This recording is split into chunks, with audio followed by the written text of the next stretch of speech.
So while the paint dries, again, more paint. Might as well do one of my guilty pleasure movies. Neighbors 2.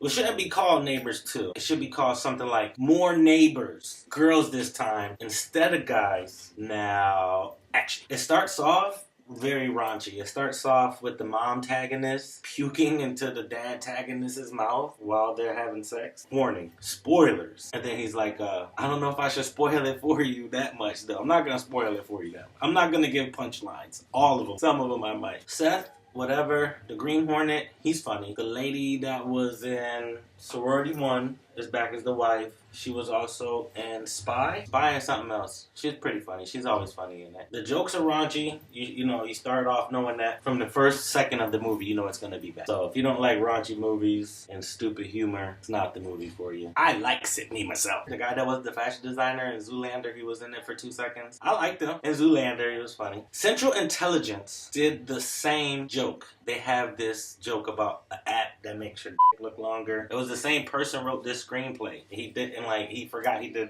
a joke in a similar movie. Seriously, same joke, same punchline and everything. That's another question. What's up with screenwriters and jokes? They think jokes are funny. I think screenwriters like I do. The part where whatever Franco and his BF, BF meaning boyfriend, not best friend, that was pretty funny.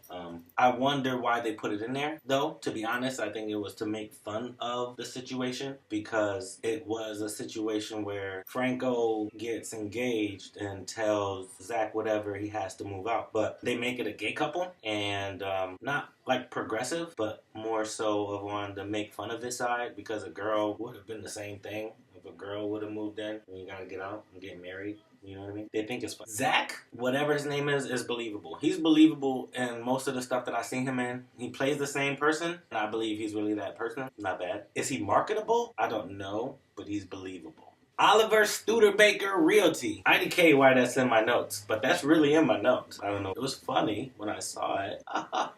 And then the flip happened, where the girls make their sorority and they're like neighbors, but with girls. More neighbors, except girls. All of the girls are there funny. They develop some of the characters, not so. I mean, it's not like a character story. So, I mean, they're not developing characters, but some of the characters move along progressively. The Chinese girl with the glasses, she's charting on my list of favorites. She doesn't even have a lot of lines, but when she's in the scene and like her outfits, I dig it. The moment where they walk in and see a sorority and that sound, the screen pulls in, I know that moment. Rule number 1. Rule number 2. Rule number 3. They had them walking around like minions. It's pretty funny. Hilarious. Can't lie. I mean, I think the whole movie, it's not fair. They're too young. Phoebe is back as the counselor. She was good as the counselor in part 1. The part where she takes the change, they try to bribe her with change, and she takes the change and sweeps it in her desk, always cracks me up. I don't know why it cracks me up. I don't like it. I don't like it. The tampon joke was hilarious. I actually cracked up when you hear them hit the window. The sound of the tampons hitting the window reminds me of the sound that they used in the cartoon Open Season. The moose is throwing the rabbits at the window and they're like poof, poof. So every time I see that or I hear it through the surround sound, it cracks me up.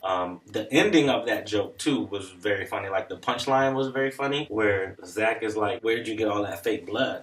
And she was like, oh, it's not fake. That was actually blood from our uteral wall sloughing off. It cracks me up. And his face is he gets very disgusted. And then when she's like, that's sexist because if it was a bag of you wouldn't have any problem with it. And he's like, bag of dicks, that's pretty funny. So I'm basically ruining it for you. I've ruined about half of the movie for you. Spoilers is old. We're gonna call it ruining it. The cop joke, hashtag ruin it. One of the last jokes I'm gonna say about the movie before I'd be like, you might as well just go watch it, because I mean, it's pretty funny. The cop joke. They're busting and they're tasing all of the weed dealers. And the first one is like a house full of white kids, and they bust in and they rough them up and they tase them. And no, they rough them up and then they bust into the second house and some more college age little white kids and black kids, and they tase the little black kid, and, you know, the little college, and then they bust in the third house and it's a bunch of gangsters.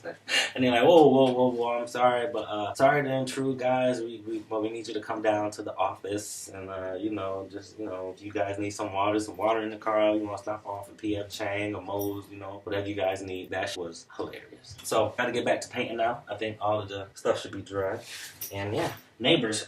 Go check it out. One of my guilty pleasures. Look at my Look him up. All right, I'm out. Hey, Bangs, what do you think about that Neighbors 2?